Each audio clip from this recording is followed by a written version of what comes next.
Assalamualaikum warahmatullahi wabarakatuh. Kali ini kita akan membahas materi tentang energi dan perubahannya. Saya Asna Mariatul Kiptiah.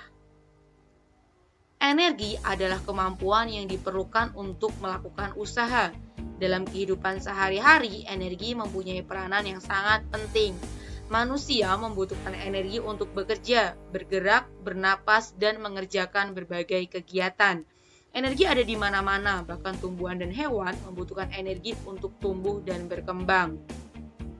Bentuk-bentuk energi. Energi listrik merupakan bentuk energi yang paling banyak digunakan saat ini. Energi listrik dibedakan menjadi dua. Listrik statis adalah muatan listrik yang berada di dalam suatu benda dan tidak mengalir. Contohnya adalah terjadinya petir. Listrik dinamis adalah muatan listrik yang mengalir melalui suatu konduktor listrik. Energi panas. Panas merupakan bentuk energi yang dapat menaikkan dan menurunkan suhu suatu benda. Matahari merupakan sumber energi panas terbesar. Energi panas dapat dimanfaatkan untuk meningkatkan suhu tubuh dan juga mengeringkan berbagai benda. Yang ketiga adalah energi kimia. Energi kimia merupakan energi yang dihasilkan dari suatu reaksi kimia. Kita dapat menemukan energi kimia dalam berbagai benda, misalnya dalam makanan dan juga bahan bakar. Makanan mengandung berbagai bahan kimia. Saat dicerna, bahan kimia dalam makanan akan mengalami reaksi kimia, sehingga menghasilkan energi yang dibutuhkan oleh tubuh. Selanjutnya yang keempat adalah energi mekanik. Energi mekanik merupakan energi yang berhubungan dengan gerakan yang terjadi pada suatu benda. Energi mekanik dibagi menjadi dua. Yang pertama adalah energi potensial, merupakan energi yang tersimpan yang dimiliki oleh suatu benda karena posisi terhadap suatu acuan. Contohnya adalah pensil yang kita angkat pada ketinggian tertentu memiliki energi potensial. Apabila pensil dilepas, maka pensil tersebut akan melakukan kerja. Yang kedua adalah energi kinetik, merupakan energi yang dimiliki oleh suatu benda yang dipengaruhi oleh gerakan aktif dari benda yang bersangkutan. Sebagai contoh, roda yang menggelinding akan menghasilkan energi kinetik. Selanjutnya, perubahan yang terjadi pada energi. Hukum kekekalan energi. Energi tidak dapat diciptakan dan tidak dapat pula dimusnahkan. Tetapi energi dapat berubah bentuk dari bentuk yang satu ke bentuk yang lainnya. Berikut adalah contoh-contoh perubahan energi listrik. Yang pertama adalah energi listrik menjadi energi panas. Contohnya adalah pemanas air. Selain itu ada solder, setrika, dan juga rice cooker. Yang kedua adalah energi listrik menjadi energi gerak. Contoh bendanya adalah bor listrik. Kemudian ada juga mesin cuci, ada juga blender, kipas angin, mixer, dan lain-lain. Kemudian yang ketiga ada energi listrik menjadi energi cahaya. Perubahan energi listrik menjadi energi cahaya, contohnya adalah pada lampu belajar maupun lampu LED. Terakhir adalah energi listrik yang berubah menjadi energi cahaya dan juga bunyi. Perubahan energi listrik menjadi energi cahaya dan juga bunyi contohnya adalah pada televisi dan juga komputer. Itulah materi. Bismillahirrahmanirrahim. Assalamualaikum warahmatullahi wabarakatuh. Di sini, kami dari kelompok 4 akan menjelaskan energi dan perubahannya serta permasalahannya dengan dosen pengampu Bapak Sopyan Hendrayana. Dengan beranggotakan Lita Sari Nurulita dengan NIM 205060170, Sarah Andida Putri 205060186, Siti Khairunisa 205060187, Estiana Amelinda 205060204, Ihsan Farid Syawaludin 205060214. Untuk materi, Yang pertama akan dijelaskan oleh Lita Sari. Assalamualaikum warahmatullahi wabarakatuh. Di sini saya akan menjelaskan yang pertama pengertian energi. Energi adalah suatu kemampuan untuk melakukan kerja atau kegiatan. Energi dan kerja merupakan dua hal yang tidak dapat dipisahkan. Artinya, jika pada suatu benda diberikan energi sehingga benda itu dapat bergeser, maka dapat dikatakan benda tersebut terjadi kerja atau usaha. Energi merupakan suatu yang bersifat abstrak, yang sukar dibuktikan, tetapi dapat dirasakan adanya. Energi adalah suatu yang dibutuhkan oleh benda agar dapat melakukan usaha dalam kenyataannya. Setiap dilakukannya sebuah usaha selalu ada perubahan, sehingga usaha juga didefinisikan sebagai kemampuan untuk menyebabkan perubahan bentuk, atau usaha didefinisikan dengan gaya kali jarak perpindahan benda yang dikenai gaya. Energi adalah kemampuan untuk melakukan kerja, atau energi is the capability for doing work. Selanjutnya, energi itu diperoleh melalui proses oksidasi atau pembakaran. Zat makanan yang termasuk ke tubuh berupa makanan. Terus kegiatan manusia lainnya dalam memproduksi barang, transportasi, dan lainnya juga memerlukan energi yang diperoleh dari bahan sumber energi atau sering disebut sumber daya alam. Energi alam adalah sesuatu yang dapat dimanfaatkan berbagai kepentingan dan kebutuhan hidup manusia agar hidup lebih sejahtera. Energi alam bisa terdapat di mana saja, seperti di dalam tanah, air, permukaan tanah, udara, dan lain sebagainya. Sumber daya alam itu dibedakan menjadi dua kelompok. Yang pertama, sumber daya alam yang dapat diperbaharui atau hampir tidak dapat habis. Misalnya, tumbuhan, hewan, air, tanah, sinar matahari, angin, dan sebagainya. Yang kedua, ada sumber daya alam yang tidak dapat diperbaharui atau habis, misalnya minyak, bumi, atau batu bara. Selanjutnya, satuan internasional untuk energi adalah Joule. Satuan Joule merupakan satuan yang diturunkan dari satuan gaya dan satuan jarak dalam sistem MKS, yaitu Newton dan meter. Dalam fisika, ada beberapa satuan lainnya yang dapat dikonversikan ke dalam satuan Joule. Satuan-satuan tersebut antara lain kalori, kilokalori, elektrovolt, MeV, dan kWh.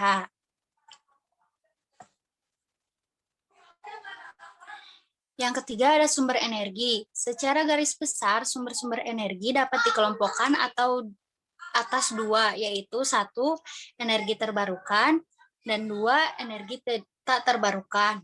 Yang pertama, energi terbarukan, yaitu ada biomasa. Biomasa adalah material organik yang menyimpan tenaga surya dalam terbentuk energi kimia seperti kayu, jerami, pupuk, dan berbagai macam produk pertanian lainnya. Biomasa merupakan energi yang dapat diperbaharui karena berasal dari matahari.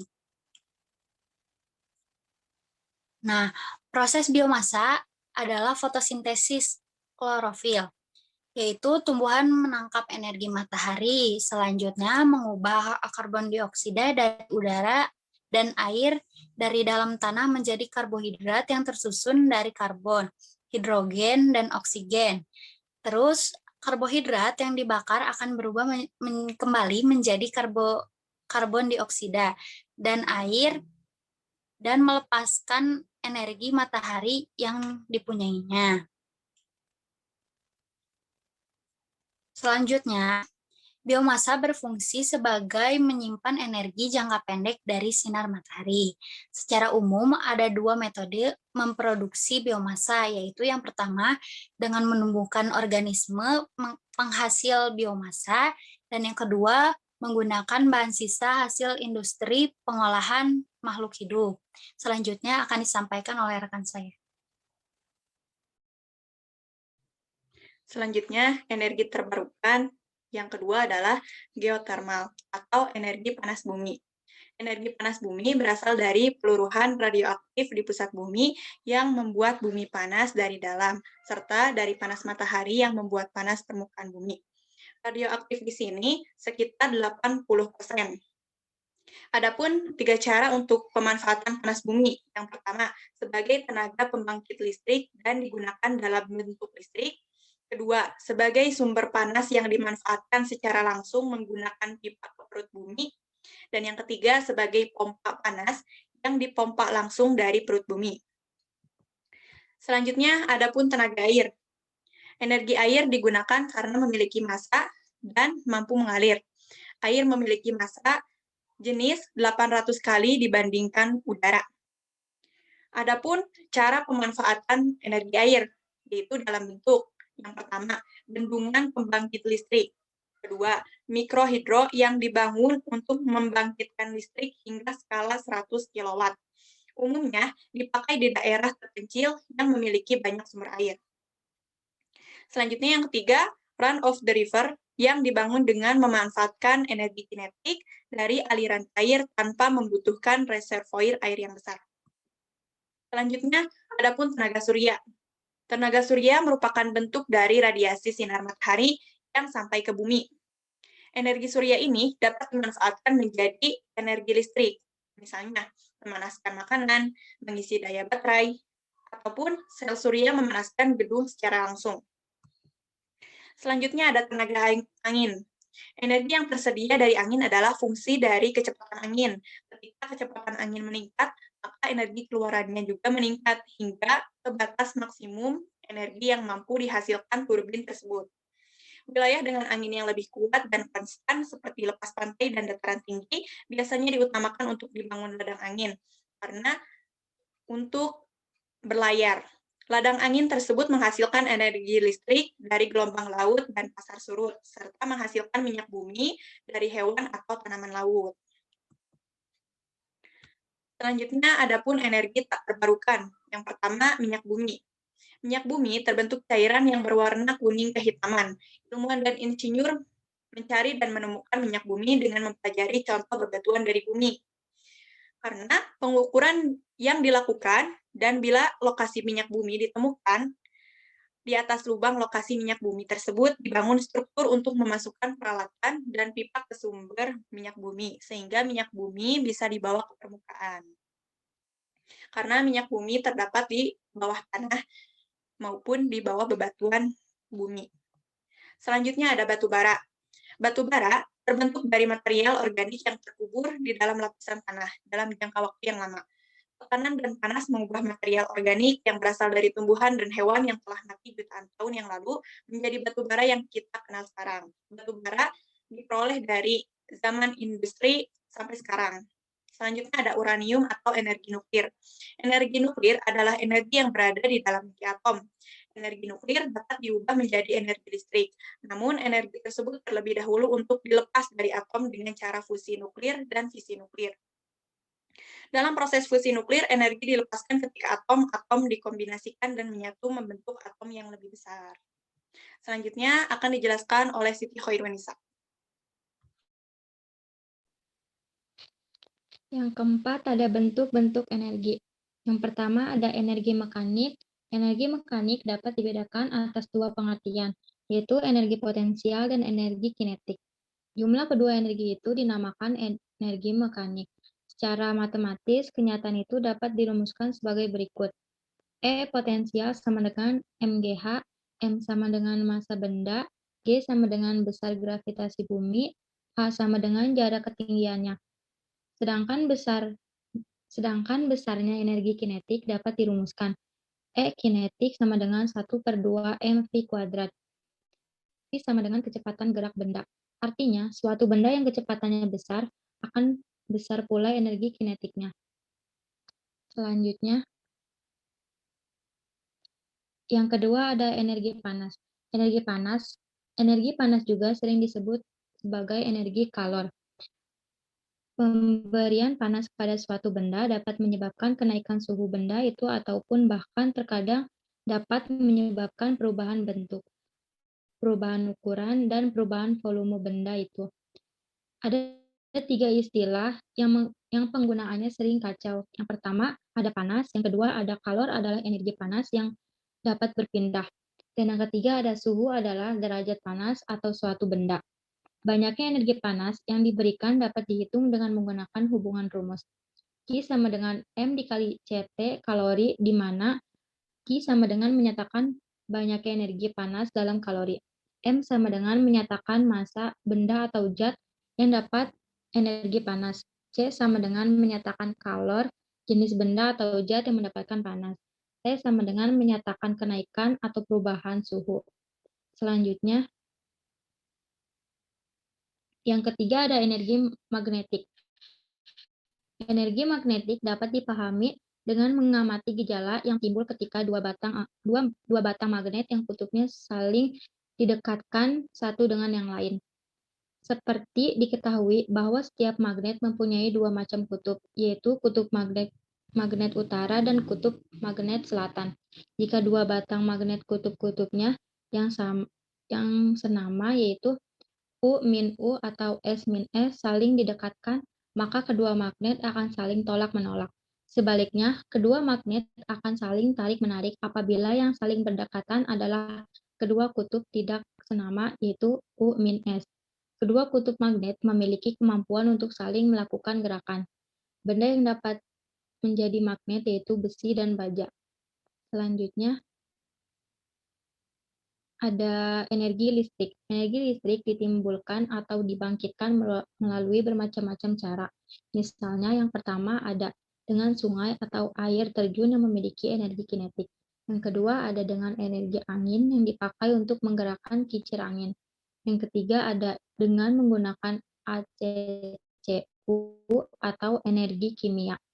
Yang keempat ada dengan menggunakan tenaga uap yang dapat memutar generator listrik.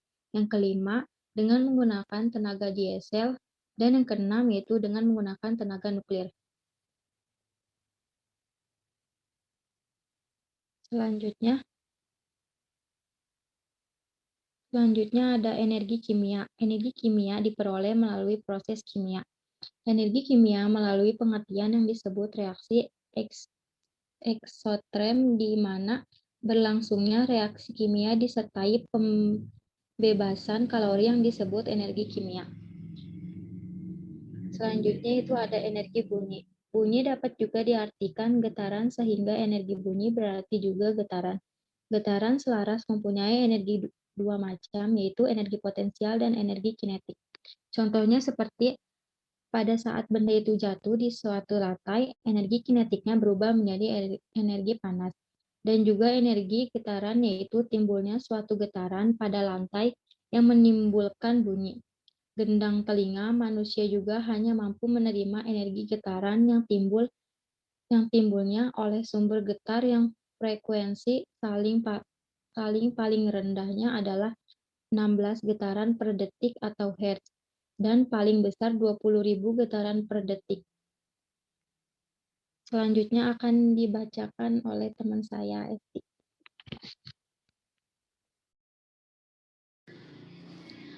Baiklah, saya akan melanjutkan presentasi dari teman saya mengenai materi energi nuklir. Energi nuklir dapatkan apabila suatu atom pecah menjadi atom yang lain, dan pecahan tersebut disertai pembebasan energi. Satu-satunya sumber energi nuklir yang sangat besar adalah uranium. Dalam kemajuan sains dan teknologi akhir-akhir ini, energi nuklir digunakan diantaranya pada kapal bertenaga nuklir, lokomotif bertenaga nuklir, pesawat terbang bertenaga nuklir, pembangkit tenaga listrik, dan juga digunakan untuk keperluan kesehatan. Yang selanjutnya yaitu energi cahaya atau cahaya. Energi cahaya, terutama cahaya matahari, banyak diperlukan terutama oleh tumbuhan yang berhijau daun. Tumbuhan itu membutuhkan energi cahaya untuk mengadakan proses fotosintesis. Dengan kemajuan teknologi saat ini, dapat juga digunakan energi dari sinar yang dikenal dengan nama sinar laser, yaitu sinar yang sekarang dipakai oleh pengobatan-pengobatan atau perawatan dengan melalui tahapan pengujian. Selanjutnya yaitu Energi matahari. Energi matahari adalah energi yang paling besar dan paling murah di alam ini. Dikatakan mutu. Matahari memancarkan energi dalam bentuk gelombang-gelombang radiasi. Energi yang dipancarkan ini besarnya tidak kurang dari 3,8 kali 10 pangkat 3 erek tiap detik. Energi matahari yang dapat dimanfaatkan untuk berbagai keperluan diantaranya ialah 1. Penggerak satelit, buatan atau satelit Palapa. 2. Untuk nomor matahari. 3. Proses fotosintesis pada tumbuhan hijau. 4. Penyulingan air. Dan 5. Listrik tenaga surya. Selanjutnya yaitu 5 perubahan energi. Energi dapat merubah dari bentuk energi yang satu ke bentuk energi lainnya. Suatu bentuk energi akan terlihat manfaatnya setelah berubah bentuk menjadi bentuk energi yang lain. Perubahan energi matahari menjadi energi listrik. Proses perubahannya yaitu energi matahari, selanjutnya menjadi panel surya, selanjutnya menjadi energi listrik. Selanjutnya yaitu perubahan energi angin menjadi energi gerak, contoh menggerakkan perahu atau menggerakkan kincir angin. Perubahan energi listrik menjadi energi cahaya, contoh lampu, TV, komputer, dan sebagainya.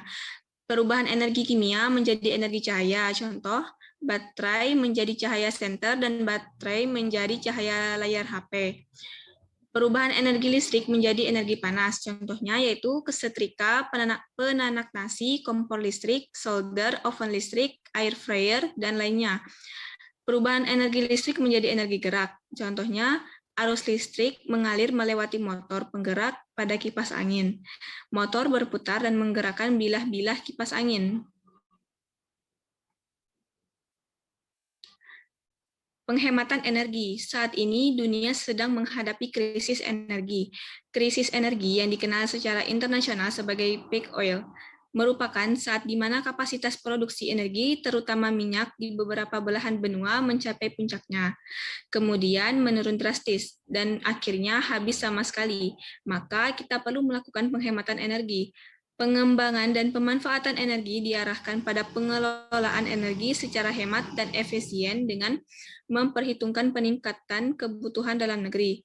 Upaya penganekaragaman sumber energi melalui usaha-usaha untuk menemukan, memanfaatkan, dan mensyaratkan sumber-sumber energi alternatif perlu dilanjutkan dan ditingkatkan. Untuk itu diperlukan kebijakan energi yang menyeluruh dan terpadu. Cara untuk penghematan secara berkesinambungan adalah masyarakat memperoleh informasi dengan baik dan jelas dampak dari penghematan energi.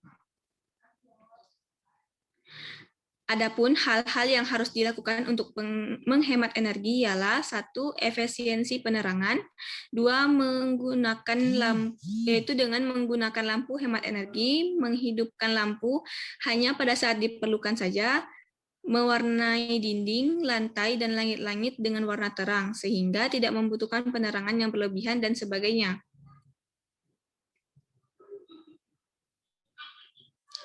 Kemudian lemari pendingin, yaitu dengan cara memilih lemari es dengan ukuran atau kapasitas yang sesuai. Membuka pintu lemari es seperlunya dan pada kondisi tertentu dijaga agar dapat tertutup rapat. Mengisi lemari es secukupnya atau tidak melebihi kapasitas, menempatkan lemari es jauh dari sumber panas seperti sinar matahari, kompor, dan sebagainya. Pengatur suhu udara atau AC, memilih AC hemat energi dan daya yang sesuai dengan besarnya ruangan. Mematikan AC bila ruangan tidak digunakan. Selanjutnya yaitu mengatur suhu ruangan secukupnya dan tidak menyetel AC terlalu dingin. Materi selanjutnya akan dibacakan oleh teman saya.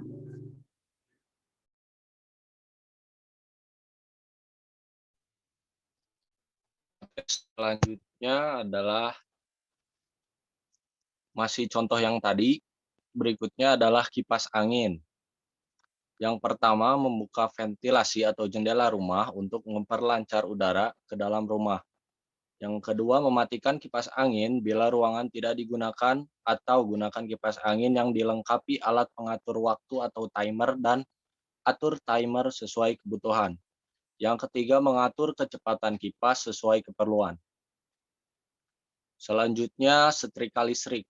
Yang pertama, mengatur tingkat panas yang diperlukan sesuai dengan bahan pakaian yang akan disetrika. Yang kedua, membersihkan bagian bawah setrika dari kerak yang dapat menghambat panas. Yang ketiga, mematikan setrika segera setelah selesai menyetrika atau bila akan ditinggalkan untuk mengerjakan yang lain. Selanjutnya ada televisi, radio, dan tape recorder. Yang pertama, mematikan televisi, radio, tape recorder, serta peralatan audiovisual lainnya bila tidak ditonton atau tidak didengarkan. Selanjutnya ada motor-motor. Yang pertama, memilih motor sesuai dengan kegunaan dan kapasitasnya.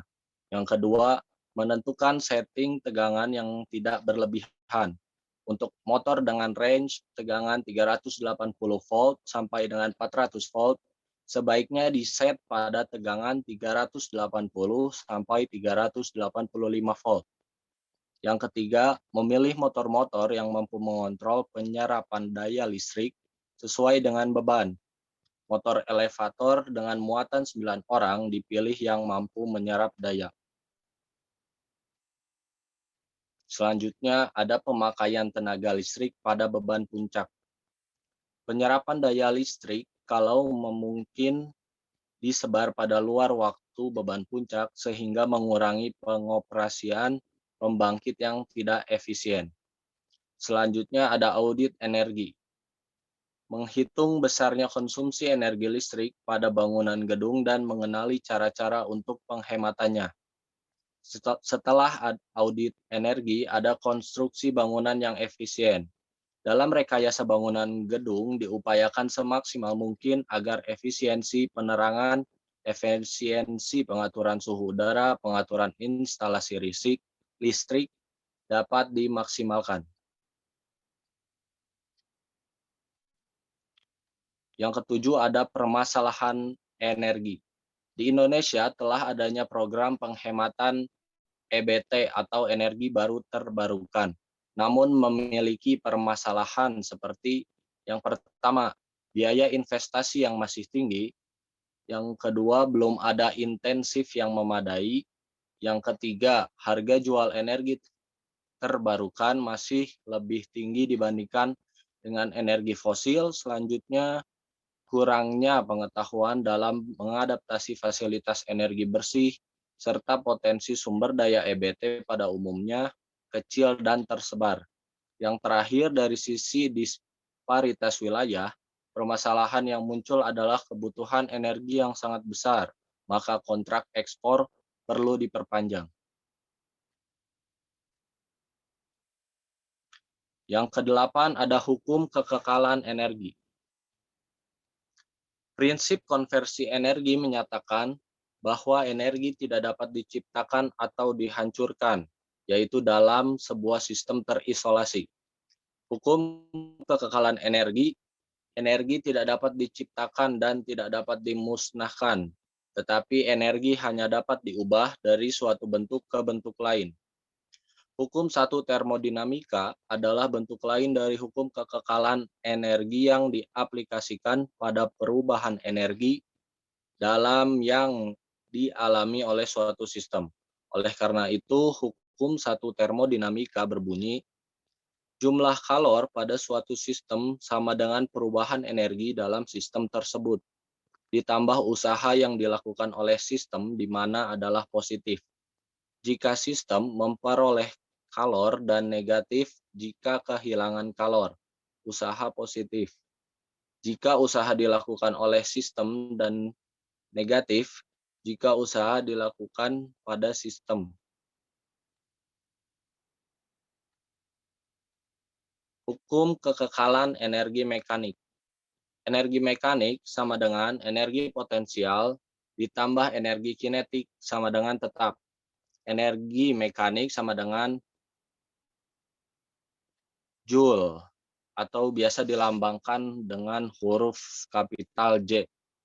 Pada benda energi mekanik, benda itu selalu konstan jumlahnya tetap untuk lebih memahami hukum kekekalan energi mekanik.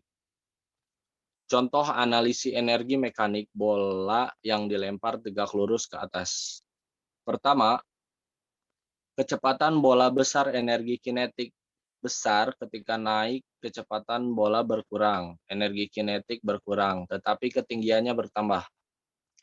Energi potensial bertambah, benda berhenti sejenak di puncak ketinggian. Energi kinetik dan energi potensial maksimal. Ketika mulai turun, kecepatan bola kembali membesar, energi kinetik kembali membesar, tetapi ketinggiannya berkurang. Energi potensialnya pun berkurang. Ketika mencapai tanah, kecepatan bola kembali seperti di awal. Energi kinetik juga kembali seperti di awal, tetapi ketinggian paling kecil, energi potensial yang paling kecil. Selama bola menempuh lintasan tadi, jumlah energi potensial dan energi kinetik selalu tetap.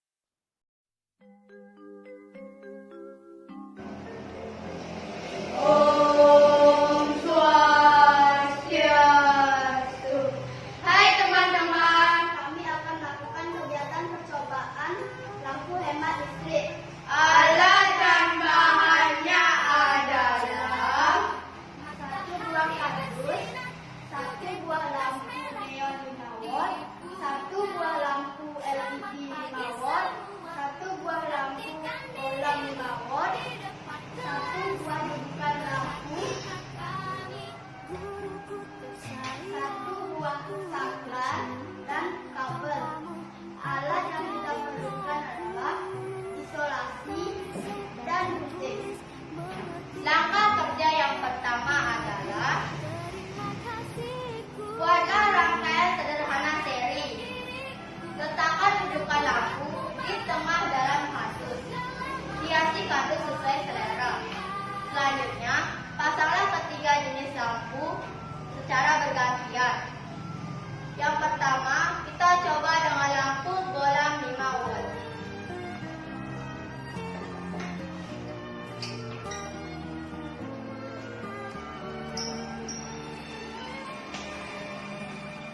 Selamat pagi semua, ku nantikan dirimu di depan kelasku, menantikan kami. Yang kedua, kita coba dengan lampu LED 5 watt. Apa jadinya aku, tak bisa baca tulis, pengertiannya kamu. Terima kasih, nyatanya diri. Dan sekarang kita coba dengan lampu neon 5 watt. Segala maaf kau berikan, guruku tersayang, guruku cinta, tanpamu apa jadinya aku, tak bisa baca tulis, mengerti banyak hal, guruku. Setelah kita mencoba dari ketiga jenis lampu tersebut, lampu yang memiliki kualitas yang paling terang adalah lampu LED 5 watt. Sedangkan lampu yang memerlukan energi yang sedikit adalah lampu LED 5 watt.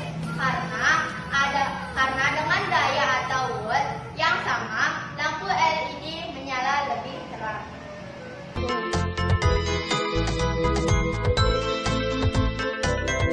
Apa itu hemat? Hemat adalah sikap yang tidak menghambur-hamburkan sesuatu. Tapi kali ini kita akan membahas tentang hemat energi listrik. Mengapa kita harus menghemat listrik? Dengan menghemat listrik, kamu menghemat sumber daya alam dan menghemat uang untuk membayar listrik. Apa yang bisa kita lakukan untuk menghemat energi listrik? Yang pertama,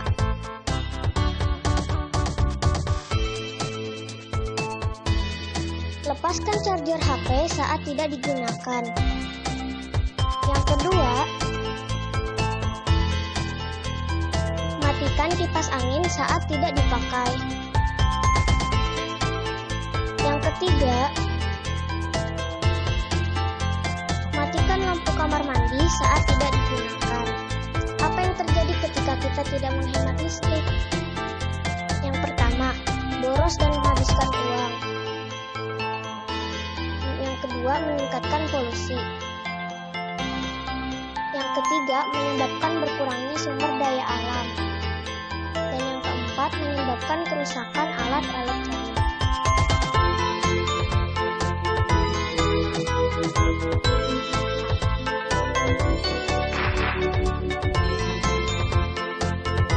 Ayo teman-teman, mari kita hemat energi listrik.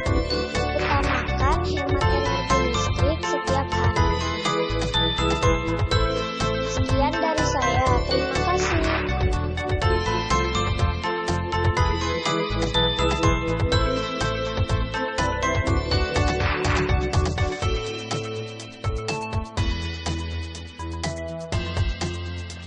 Bye. Apakah ada pertanyaan? Untuk teman-teman yang ingin bertanya, boleh isi di forum diskusi. Untuk itu, sekian presentasi dari kelompok 4. Mohon maaf bila ada kesalahan. Wassalamualaikum warahmatullahi wabarakatuh.